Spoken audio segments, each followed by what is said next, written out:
एक गांव में एक समोसे की दुकान थी। दुकान का मालिक था रमेश। रमेश बहुत ही स्वादिष्ट समोसे बनाता था। लोग दूर दूर से उसके दुकान पर समोसे खाने आते थे। रमेश भैया, जरा एक प्लेट मेरे लिए समोसे लगा देना।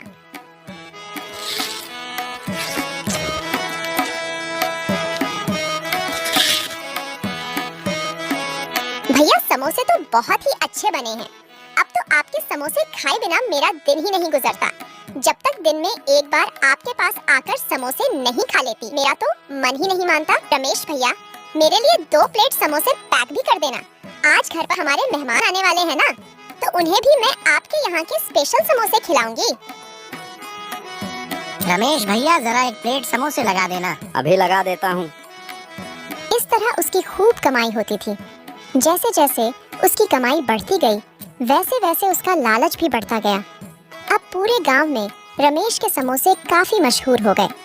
लोग दूर दूर से उसके समोसे खाने आया करते थे, जिससे रमेश का अपने समोसों पर घमंड भी बढ़ गया था। मेरे जैसे समोसे तो और कोई बना ही नहीं सकता। मुझे समोसे के दाम भी अब बढ़ाने पड़ेंगे, इससे मैं और ज्यादा मुनाफा कमा सकता हूँ। इस तरह अगली सुबह रमेश ने अपने समोसों के दाम भी बढ़ा दिए और दुकान पर आने वाले ग्राहकों से कहा, जी अब से एक समोसा 20 रुपए का और आधा किलो समोसा 100 रुपए का और 1 किलो समोसा 200 रुपए का है। अरे भाई साहब, समोसे इतनी महंगी क्यों कर दिए तुमने? बाकी के दुकानों पर तो किलो 100 रुपए ही मिलते हैं। अगर मेरे जैसे स्वादिष्ट समोसे और कहीं मिले ना, तो वही जाकर खा लीजिएगा। यहाँ तो इतने में ही मिलेगा। अब खाना है तो जल्दी बताओ। रमेश जैसे स्वादिष्ट समोसे और कहीं नहीं मिलेंगे, ऐसा सोचकर लोगों ने अब महंगे समोसे ही खाना शुरू कर दिया। इस गांव में मेरे जैसे स्वादिष्ट समोसे बनाने वाला और कोई है ही नहीं। तभी रमेश का दोस्त बबलू उससे मिलने आता है। अरे बबलू, आओ आओ, काफी दिनों बाद आना हुआ तुम्हारा। हाँ, इधर से गुजर रहा था तो सोचा तुमसे भी मिलता जाऊं। बहुत दिन हो गए थे तुमसे मिले और तुम्हारे हाथ के समोसे खाए। अरे हाँ, आजा, तुझे मैं अपने हाथ के स्पेशल समोसे खिलाता हूँ।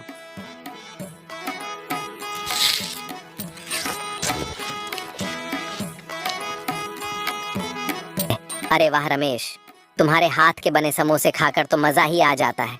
इतने स्वादिष्ट समोसे तो पूरे कासगंज में बस तुम्हारी ही दुकान पर मिलते हैं। तभी बबलू की नजर रमेश के बढ़े समोसे के दाम पर जाती है। अरे रमेश, तुमने अपने समोसे के दाम इतनी क्यों बढ़ा दिए? हर जगह तो 10 रुपए का एक समोसा मिलता है। हाँ मिलते तो हैं, पर मेरे इतने स्वादिष्ट समोसे कहीं नहीं मिलते, इसीलिए तो ये महंगे हैं। या फिर ये कहूँ कि महंगे भी नहीं हैं, ये इसके स्वाद के ही पैसे हैं। देखो रमेश, माना कि तुम्हारे समोसे स्वादिष्ट हैं, पर तुम्हें दाम इतने नहीं बढ़ाने चाहिए। तुम्हें उतने ही दाम पर बेचना चाहिए जितना कि सब बेचते हैं। नहीं भाई, मैं तो अपने बढ़ाए हुए दाम पर ही बेचूंगा। जिसको खाना है खाए, ना खाना तो ना खाए। रमेश की ऐसी घमंड भरी बातें सुनकर बबलू वहां से चला जाता है। समोसे के दाम बढ़ाने के बाद भी रमेश का काम इसी तरह चलता रहा। एक दिन गांव के जमींदार को रमेश के समोसों के बारे में पता चला। उसने अपने नौकरों को रमेश के पास 1 किलो समोसे लाने के लिए भेजा। नौकर गए और रमेश के यहाँ से 1 किलो समोसे ले आए और जमींदार जी को दे दिया। जमींदार जी ने देखा कि समोसे तो 1 किलो से कम है। मैंने तो तुमसे 1 किलो समोसे मंगाया था और यह 1 किलो से कम है। तुमने मेरे आदेश का पालन क्यों नहीं किया? साहब जी, हमने तो दुकानदार को 1 किलो ही देने को बोला था और उसने इतना ही दिया।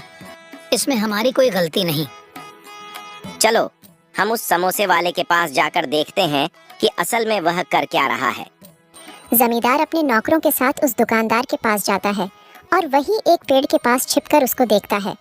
तभी रमेश की दुकान पर एक गरीब लड़की आती है और रमेश के दुकान से आ रही समोसे की खुशबू को सूंघकर वहीं रुक जाती है।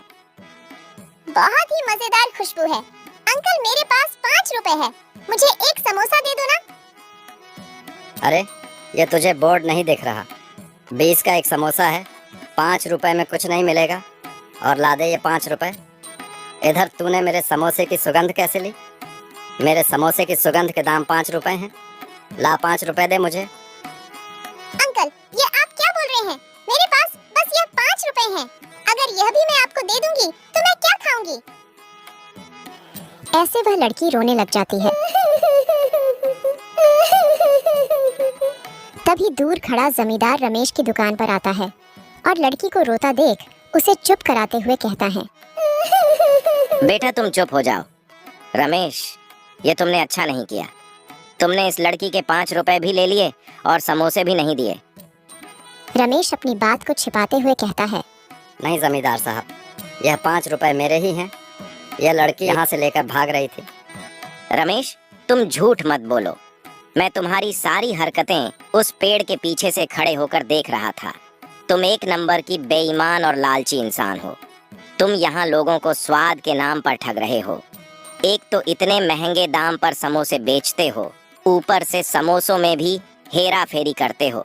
आज के बाद तुम इस गांव में मुझे दिख भी मत जाना। ये समोसे का ठेला उठाओ और आज के बाद इस गांव में तो क्या, इस गांव के आसपास के किसी गांव में भी मुझे नजर मत आ जाना। रमेश को अपनी गलती का पछतावा होता है और वह जमींदार साहब से माफी मांगने लगता है, लेकिन जमींदार साहब उनको बिल्कुल माफ नहीं करते हैं और उसको यह गांव छोड़कर जाने को कह देते हैं। रमेश अपनी इस गलती की वजह से रोने लगता है। तभी वहां पर उसका दोस्त बबलू आता है।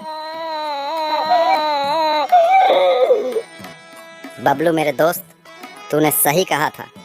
मेरे लालच के वजह से आज मुझे इस गांव से जमींदार साहब ने निकलने का आदेश दे दिया है। मुझे बचा ले मेरे दोस्त। मैं इस गांव को छोड़कर नहीं जाना चाहता। मुझे मेरी गलती का पछतावा हो गया है। अब मैं कभी जीवन में लालच नहीं करूंगा और ईमानदारी से अपना काम करूंगा। जमींदार साहब, आप रमेश को माफ़ कर दीजिए। मैं जानता हूँ इसे यह दिल का बुरा नहीं है, बस ज़्यादा पैसों के चक्कर में इसके मन में लालच आ गया था। पर अब मेरे दोस्त को अपनी गलती का एहसास हो गया है। जमींदार साहब, आप उसे एक मौका दीजिए। आज के बाद अब से वह ऐसी गलती दोबारा कभी नहीं करेगा, इसकी गारंटी मैं लेता हूँ। जमींदार साहब को बबलू की अच्छाई और ईमानदारी के बारे में पता था। बबलू बहुत ही ईमानदार इंसान था और वह जमींदार के यहाँ पर नौकरी करता था। बबलू के कहने पर जमींदार साहब रमेश को एक और मौका देते हैं और साथ ही में उसे यह चेतावनी भी देते हैं कि अगर इस बार उसने किसी तरह का लालच या बेईमानी लोगों के साथ करी तो उसे इस गांव को हमेशा हमेशा के लिए छोड़कर जाना पड़ेगा। इतना कहकर जमींदार साहब वहां से चले जाते हैं। रमेश को अपनी गलती का सबक मिल चुका था और अब वह फिर से अपने समोसे का काम स्टार्ट करता है और समोसे के दाम को भी वापस से कम कर देता है। रमेश के समोसे स्वादिष्ट तो थे ही, इसलिए लोगों का उसके दुकान पर आना बंद नहीं होता